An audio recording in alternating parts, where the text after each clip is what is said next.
হরে কৃষ্ণ কৃষ্ণ কৃষ্ণ হরে হরে, হরে রাম রাম রাম হরে হরে।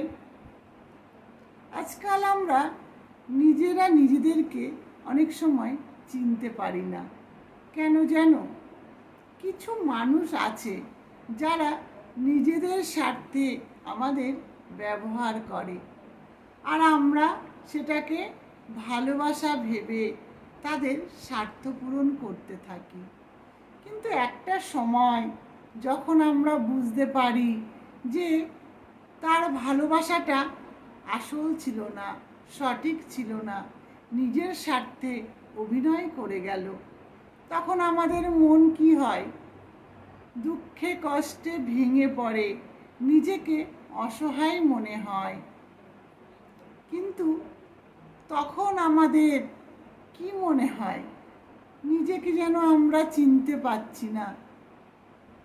তাই বলবো, আজকাল সব কিছুরই দাম বেড়েছে, কিন্তু কিসের দাম কমেছে জানো?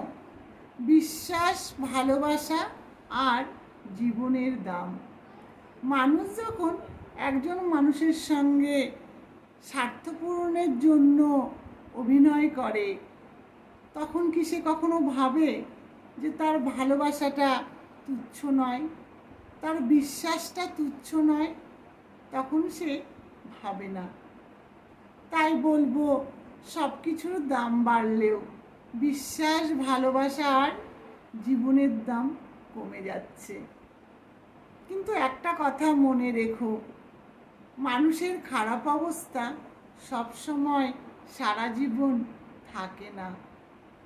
তাই যদি জীবনে কখনো দুঃখ আসে, কষ্ট আসে, ধৈর্য ধরো এবং অপেক্ষা করো ভালো সময়ের জন্য।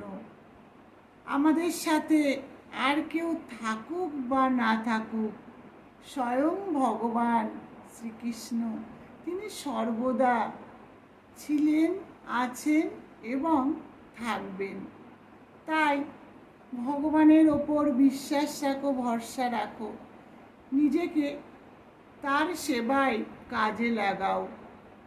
দুনিয়ার সকল মানুষ স্বার্থ পূরণের জন্য তোমাকে ব্যবহার করতে পারে, কিন্তু ভগবান শ্রীকৃষ্ণ তিনি কখনোই এটা করবেন না।